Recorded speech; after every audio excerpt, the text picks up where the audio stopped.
안녕하세요, 지오TV입니다. 오늘 오전에 이스라엘이 이란의 수도 테헤란을 공격했다는 소식이 들렸는데요. 이스라엘은 이란을 왜 공격했을까요? 이스라엘과 이란의 사이는 왜 안 좋을까요? 오늘 그 이유를 간단히 알아보겠습니다. 이란과 이스라엘의 관계가 나쁜 이유는 단순한 외교 갈등이 아니라 역사적, 종교적, 지정학적, 군사적 요인이 복합적으로 얽혀있는 중동의 핵심 갈등 중 하나입니다. 그 이유들을 지금부터 하나씩 살펴보겠습니다. 이 1979년 이란의 이슬람 혁명 전까지는 이란 팔라비 왕조와 이스라엘이 상당히 우호적인 관계였습니다. 이스라엘은 이란의 군사, 정보, 경제 협력을 했고 이란은 이스라엘에 석유를 수출했죠. 하지만 1979년 호메이니가 이끄는 시아파 이슬람 혁명 이후 이란은 이스라엘을 불법 국가이자 시온주의 정권이라 규정하며 이스라엘을 부정했습니다.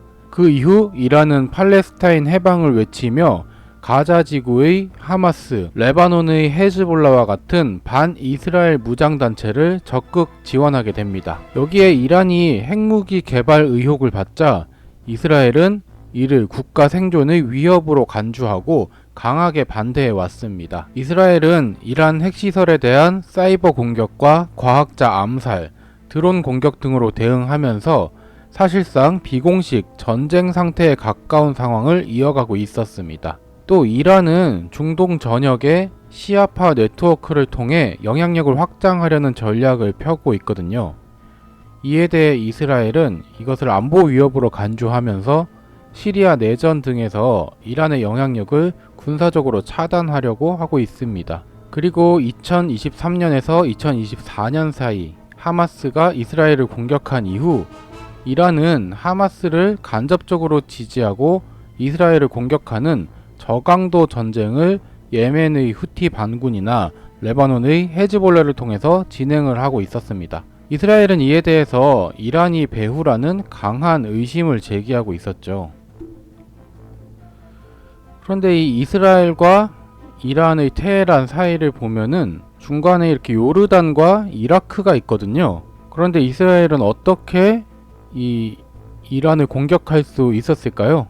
이스라엘이 미사일만 날린 건지 전투기가 가서 폭탄을 떨어뜨린 것인지는 아직 확실하게 나온 것이 없는데요. 어떤 방식이 됐든 간에 중간에 있는 이 요르단과 이집트의 도움이 없이는 불가능한 공격이거든요. 이 요르단과 이라크의 경우에 이란이 너무 강해지는 걸 좀 경계하는 입장에서 이런 이스라엘의 행동에 묵시적으로 혹은 제한적으로 협조했다라고 보는 게 맞을 것 같습니다. 특히 요르단과 이라크는 모두 미국의 군사적, 경제적 지원을 받는 나라거든요.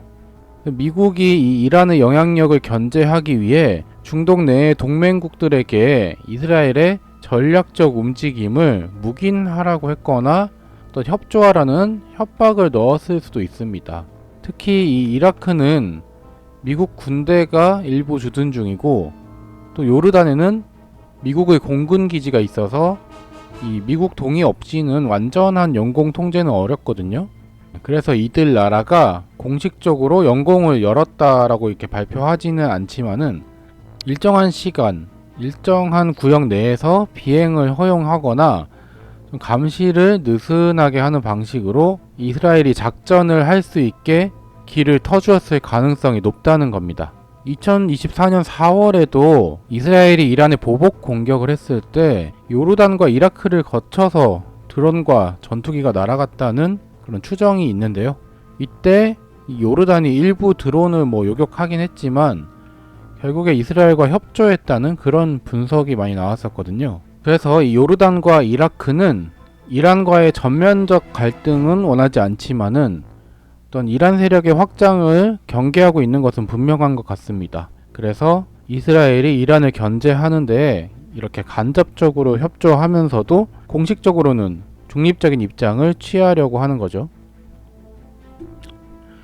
현재 이스라엘과 이란 양국은 모두 절대 타협은 없다는 입장으로 충돌을 하고 있는 상황입니다. 이란은 이스라엘이 뭐 존재해서는 안 되는 국가라고 명시를 하고 있고요. 또 이스라엘은 이란이 핵을 보유하면 안 된다며 선제 공격도 불사한다는 입장입니다. 이런 상황에서 이스라엘이 이란의 테헤란을 공격한 것인데요. 팔레스타인 쪽이 어느 정도 정리가 되자마자 바로 이란을 공격한 것 같다는 느낌이 강하게 들고 있습니다. 이 전쟁이 쉽게 끝나지 않을 것이라는 느낌이 강하게 드는데요. 앞으로 중동 지역 상황이 어떻게 전개될지 관심을 가지고 지켜봐야 될 것 같습니다. 네, 이스라엘과 이란의 전쟁 소식에 급하게 영상을 하나 만들어 봤습니다. 도움이 되셨다면 구독, 좋아요 한 번씩 부탁드리겠습니다. 감사합니다.